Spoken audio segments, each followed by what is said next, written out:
Bom dia, boa tarde, boa noite, seres humanos e seres biônicos desse mundão sem fronteiras. Aqui quem vos fala é Cláudia Medeiros, também conhecida como Cláudia Reis, mais que Reis no Instagram, no YouTube. Estou aqui com você hoje para dar sequência na nossa série falando sobre a era espacial brasileira, a partir, então, hoje do livro O Brasil na Era Espacial, de Raimundo Almeida Filho. Eu vou deixar, então, esse livro aqui para vocês nas descrições, o link para vocês terem acesso a esse livro. Eu recomendo que vocês comprem, é super interessante a forma como ele escreveu, e mesmo porque ele usou muitas referências. Então, durante todo o livro, todas as páginas, ele mostra as referências de onde ele tirou essas informações para fazer esse trabalho. Então, é uma coletânea muito importante já feita por ele e que eu estou trazendo aqui para vocês hoje. E eu tô brilhante, tá vendo que eu tô toda brilhando?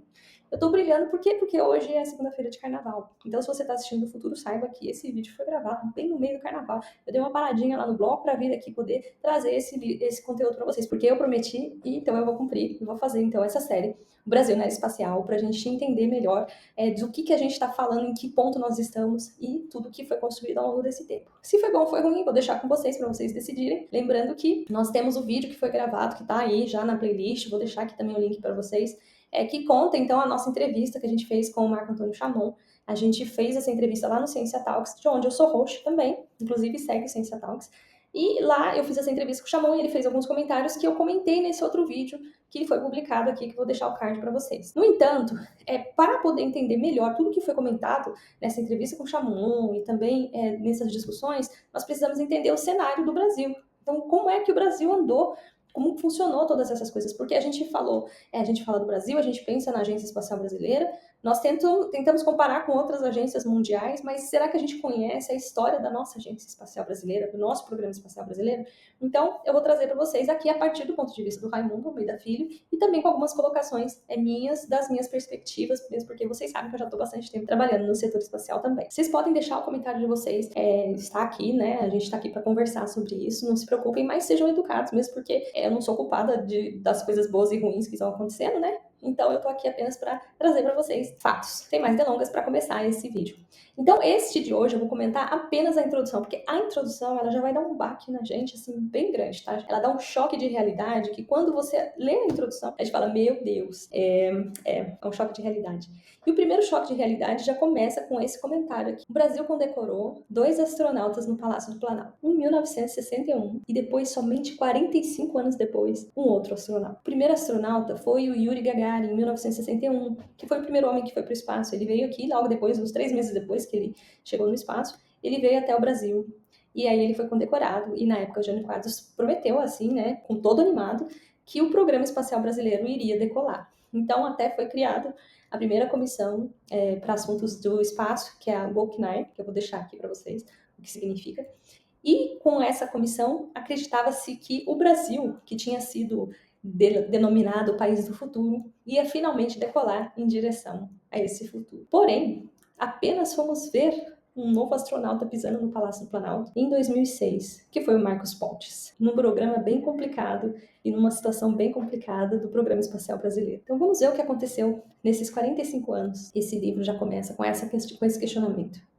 2 astronautas, 45 anos de distância. Seria então o fim do sonho brasileiro no espaço? Então o livro comenta que logo em 1960 nós começamos a ter então as primeiras imagens do espaço da Terra, né? Então são as primeiras imagens meteorológicas que começam a ter esse uso. Então, lembrando que em 1957 a gente tem a Sputnik no espaço. 1958, a gente começa com as missões espaciais da NASA também, né, no caso com a Explorer 1, e a NASA é fundada. E apenas 3 anos depois, o Brasil já começa com o que seria uma agência espacial, que é a GOCNAI. No entanto, com esses 3 anos de diferença, por que será que a NASA se distanciou e criou um abismo tão grande do que poderia ter sido o Programa Espacial Brasileiro? Esse é um bom questionamento que o Raimundo coloca nesse livro, né? Só para vocês terem uma ideia de como que caminhou o setor espacial nesse intervalo de tempo, a gente tem logo em 1960 as primeiras imagens meteorológicas. E 2 anos depois, a gente já começa a ter redes de comunicações de satélite usando o espaço. E com as missões Gemini e Apollo, assim, mostrou-se que nós temos um caminho do uso do espaço para estudos de fenômenos terrestres e que isso era uma tendência mundial, né? E de 1972, 1973, mais ou menos nessa época, aparece então o primeiro simpósio sobre o uso de imagens de sensoriamento remoto para a observação da Terra. Estamos falando aí de um período e um intervalo frutífero para a exploração espacial. Estabelecia então o início de uma nova era no estudo de fenômenos terrestres. Além disso, a gente tem também a Voyager, né, que foi lançada em 1977, a Voyager 1, que vai e tira aquela foto icônica, o pálido ponto azul, e mostrando que nós somos apenas um pontinho quase que insignificante no meio do cosmos. Mostrando também, inclusive, as possibilidades que nós teríamos, né, no futuro da exploração espacial, até chegar nos períodos mais recentes. Um dos marcos mais interessantes, que seria a Rosetta com o robô Philae, que foi e pousou no cometa 67P Churyumov-Gerasimenko, né? Acho que esse é o nome. E também em 2021 a Perseverance, né? Que coloca o primeiro helicóptero, o Genot, lá em Marte e sendo ainda pilotado aqui da Terra. Fora o famoso e maravilhoso telescópio James Webb, que consegue olhar aí para as profundezas do universo e observar de uma forma impressionante o que a gente teria mais próximo das respostas para a origem do universo. Não podemos deixar de lado, né, as missões como a OSIRIS-REx, que trouxe cápsulas de rochas coletadas do asteroide Bennu, trouxe aqui para a Terra, e também continuou seguindo seu caminho, né, se transformando agora na missão OSIRIS-APEX, que vai estar em direção aí a um outro asteroide, que é o Apophis, que está previsto aí para o ano de 2029 de chegar lá e fazer essa coleta de dados. E qual é a participação brasileira durante todo esse período? Ela é praticamente inexpressiva, porque mesmo a diferença da criação da NASA com a Vulcanize sendo de apenas 3 anos, o início pareceu muito animador para o Brasil. Foram feitas parcerias com os Estados Unidos, o Canadá e países europeus. Também tem um vídeo lá no Ciência Talks, onde a gente conversa com o Fernando de Mendonça, ele conta o início dessa corrida, onde ele era uma das pessoas à frente desse processo de Brasil no espaço e dessas interações. Começa, então, até mesmo com a Barreira do Inferno, estabelecimento de parcerias para desenvolvimento de foguetes de sondagens atmosféricas, mas tudo isso foi esvaziado por ações do CTA e transformou-se, então, a Barreira do Inferno em base militar para lançamento de foguetes com vistas para o desenvolvimento de mísseis. Então, em 1971, a COBAI ela passa a ser subordinada ao Estado-Maior das Forças Armadas e o INPE, então, começa a desenvolver a sua missão, que é apenas executiva na área espacial. E vai demorar ainda mais um tempo para, em 1980, a gente ter o primeiro programa, que é o MEC-B, que é a missão completa brasileira. E a ideia do MEC-B era fazer um foguete, fazer todos os estágios, todo o processo. Então, olha para você ver, tudo começou lá em 1961, a gente está em 1980, e aí é que foi criar-se, então, um projeto com um objetivo mais claro de fazer um veículo lançador e também os satélites. Só que a carência de recursos e as restrições na importação de componentes tecnológicos considerados sensíveis pelos países G20, pelo risco e pelo pensamento de que a gente podia não fazer foguete, mas estar fazendo mísseis, fez com que fosse mais difícil para o Brasil andar nesse tempo todo, né? E depois de 3 tentativas fracassadas, o VLS é finalmente abandonado. A última missão foi uma missão muito trágica, muito triste, onde a gente perdeu 21 profissionais especialistas nessa área. E o MEC-B, a parte de satélites, ela acabou saindo, sim, do papel, mas saíram 2 satélites, né, de coleta de dados ambientais.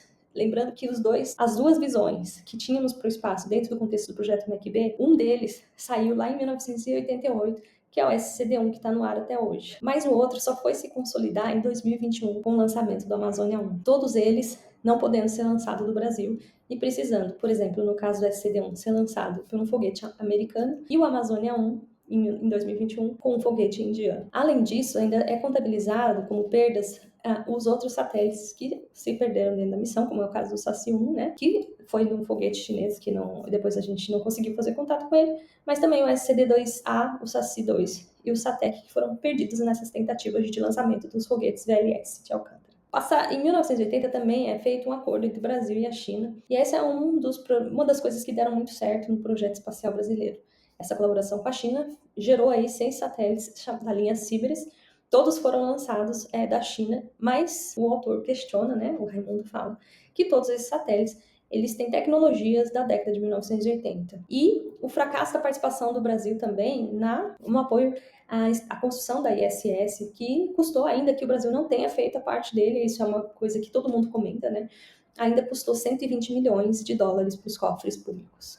O Brasil tem uma tentativa fracassada, de novo, de um acordo com a Ucrânia para a criação da binacional Alcântara Cyclone Space. E o Brasil, ele acabou denunciando, né, um rombo de 500 milhões de dólares e hoje é apenas um canteiro abandonado em obras lá dentro da base de Alcântara. Além disso, temos também acordos fracassados, né, de parceria para experimentos a bordo da Space Shuttle na década de 1980. Muito tempo de adiamento entre os possíveis parceiros satélites com a Argentina e a Alemanha, e só agora está começando a se conversar disso de uma forma mais sólida. E entre 1980 e 2022, se você somar todos esses anos, os gastos atualizados para a data de agora, 2024, que é quando esse livro saiu, ele comenta que são da ordem de 7,3 bilhões de dólares. 7,3 bilhões de dólares em 60 anos pode parecer muito dinheiro, mas se você lembrar que o orçamento da NASA para o programa espacial é de 25 bilhões de dólares por ano, então esse valor de 7,3 bilhões do ano de 1980 até 2022 é considerado medíocre de investimento no setor espacial. Então, a introdução ela nos dá esse choque de realidade, ela comenta sobre 6 décadas de equívocos gerenciais nas diferentes esferas de decisão. Será que estamos fadados a continuar sempre na expectativa de ser um país do futuro? Para entender melhor todo esse embrolho que nós acabamos de comentar aqui na introdução desse livro, que talvez tenha te deixado super desanimado do que seria a aeroespacial brasileira, eu convido você a voltar para a gente continuar escutando os próximos capítulos. No entanto, é um choque de realidade quando você lê esse livro e a partir da introdução e você de repente se depara com esses números, né? Tão chocantes quanto você saber que o Brasil começou lá no início mesmo, bem pertinho, em 1958, começa a era espacial, a gente sabe que a corrida espacial começa nessa época. Em 61, o Brasil já estava ali com sua perspectiva de agência espacial, e a gente sabe que até hoje a gente ainda patina nesse quesito. Então, vamos tentar entender e ver o que realmente aconteceu ao longo desse tempo, e é o que esse livro propõe. Ou esse espaço entre todo esse tempo e a data de hoje, o que o Brasil fez no setor espacial. Bom, e essa foi apenas a introdução desse nosso material, desse livro, só para vocês verem como nós vamos trabalhar com coisas bem delicadas a respeito do Programa Espacial Brasileiro. Eu espero que você ative o sininho aqui e continue seguindo o nosso canal para vocês entenderem um pouquinho mais sobre o que foi o Programa Espacial Brasileiro e em que ponto o Brasil se situa em meio a todo esse universo aí que envolve a exploração espacial. Espero que você tenha gostado e sugiro ainda que você adquira o livro para você fazer essa leitura junto comigo. Não esquece de compartilhar esse vídeo também com seus colegas para que todo mundo aí esteja por dentro do que está acontecendo no Programa Espacial Brasileiro. Um grande abraço para todos vocês e tchau!